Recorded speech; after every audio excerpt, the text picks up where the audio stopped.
Hello and welcome back to my oil painting progress. So this is the first assignment of Evolve Artist Block 3 where for the first time ever, the first time in 40 assignments, we get to paint in color. Which, to be very honest, I was actually pretty nervous about because there are a lot of people that I heard who are really interested in going into color because they've always been painting in color, and they come to Evolve, and Evolve starts you off in black and white in block 1, and then in block 2 it has you do your own drawings but still in black and white, and then finally in block 3 you get to do color. And of course they keep it simple because they want you always to start simple. As you can see, we're filling out the shadows first, the extreme and moderate shadows, and then now the lights, instead of using the light gray colors that we were using before, we're actually going to be using colors.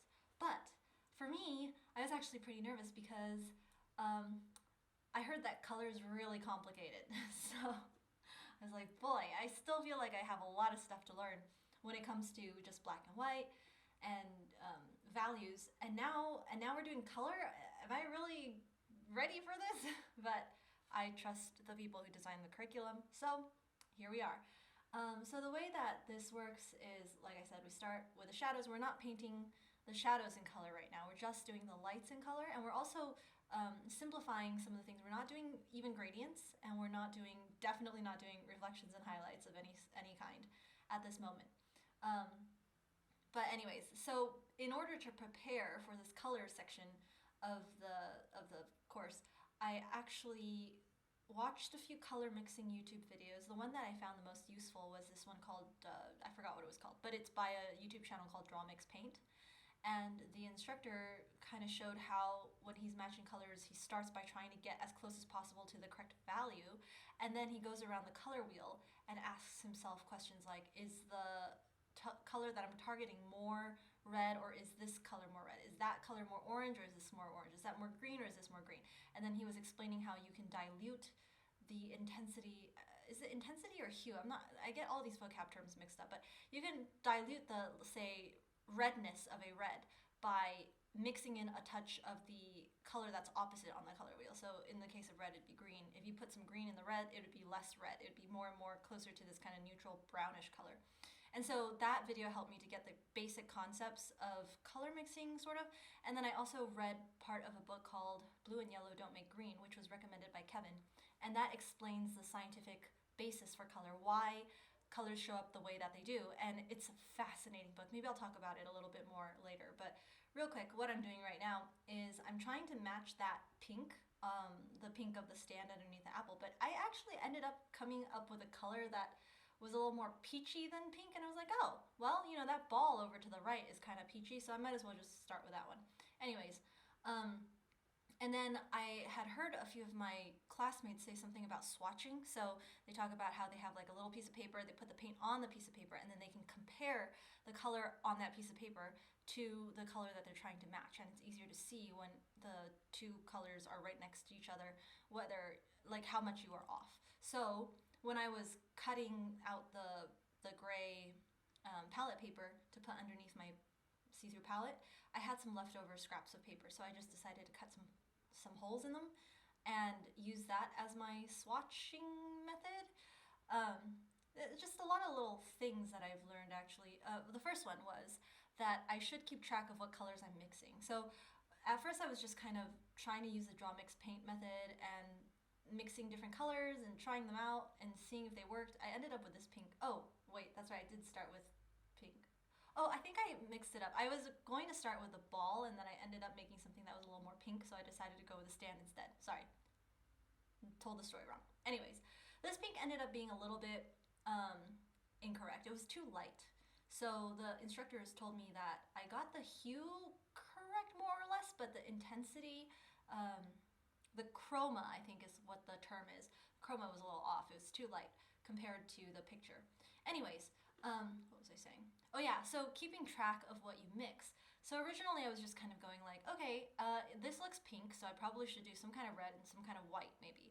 Or an alternate to white is Naples yellow, but since this is pretty pink, I think I'll go with white. And then I was like, okay, maybe this pink is not quite exactly right, so I'm gonna put in a little bit of green to make it a little less pink, and so on and so forth. the process actually reminded me a little bit of tuning because I come from a musical background. So, um, like when you're tuning a violin or tuning a viola or a cello or any kind of string instrument or a guitar, it's kind of like you're trying to hit, let's say, that A, which is 440, what's the measurement? Hertz or something? Vibrations per second? I don't remember what the 440 stands for. Anyways, you're trying to hit that exact tone, and when you're tuning the violin with pegs and fine tuners, sometimes you overshoot it a little bit, so you're a little sharp. So then you have to dial it back, but then you sometimes dial it back too much, so now you're a little flat. And then you just kind of go a little sharp, a little flat, a little sharp, a little flat, until you finally get the right note.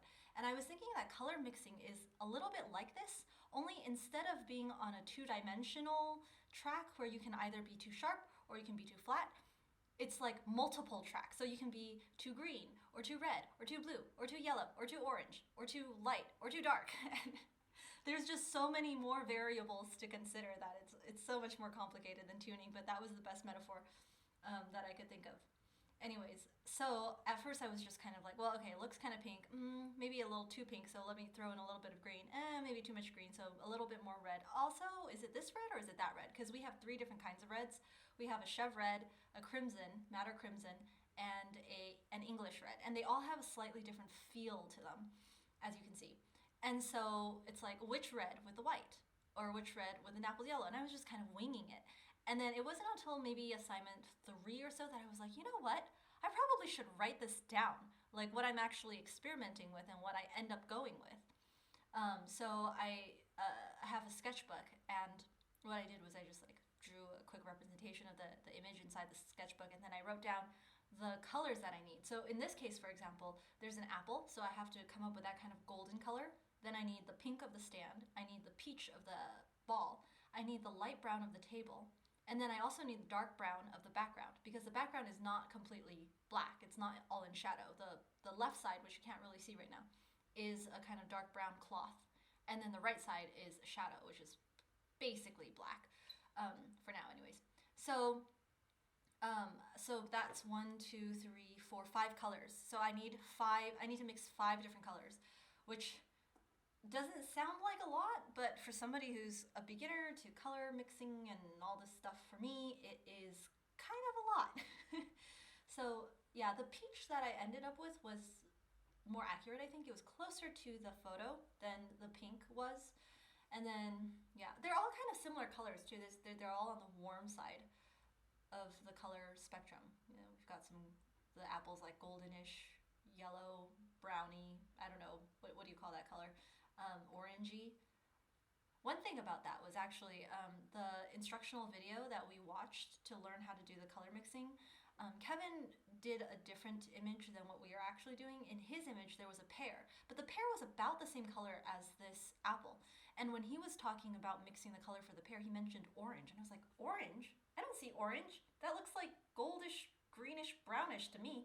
But then I was like thinking about it, and so yeah, so when I actually did paint the apple, I tried a kind of what I thought would be a little orangey color, mixing some kind of red with some kind of yellow, and it actually worked. I mean, I think I threw a few other things in there as well. I don't remember off the top of my head the exact color mixtures that I used, but I did, after doing this painting, actually not just this painting, after doing 2 or 3 paintings, I went back to review what colors I actually mixed, and then I wrote it down in my sketchbook. So I will put that in the blog post.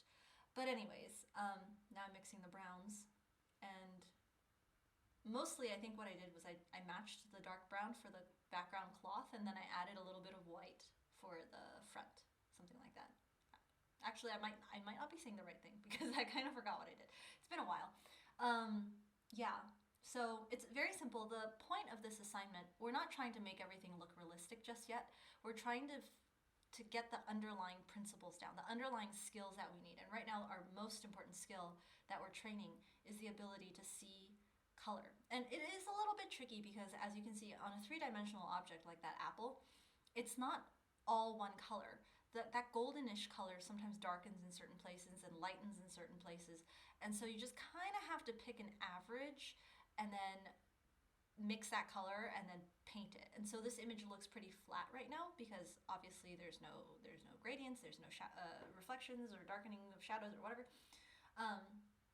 But that that's okay, because that's what we're trying to learn right now. Is we're working on recognizing color and mixing the correct color that we see. So there's kind of two parts to this skill. One is being able to see when a color is off or when a color is correct, and then number two is being able to mix that color with the stuff that you have, which that's kind of a related skill tied together. But anyways, so yeah, that was my first foray into color painting with oils. So another first, because I've never done this before. I have painted in acrylics before with color, and I had no idea what I was doing either then. I had no clue about color theory whatsoever. I just kind of was eyeballing it, like, this looks kind of blue, and I know this is not right, but I don't know how to make it better. So yeah, here we go. We're just gonna use this blue, and that sort of thing, that kind of attitude. So I have painted with acrylics in color before, but this is the first time painting with oils in color, and it was a lot of fun. Took forever because the mixing stage took many hours, and I was kind of expecting that, but it was still, anyways. Yeah, it still took a while, and that's okay though, because I expect to take a while I'm in this learning process. And anyway, that's about it. The first color oil painting that I did for Evolve, and also for my entire life. And hope you enjoyed that. Keep on making and creating, enjoying beautiful things, and I'll see you in the next video.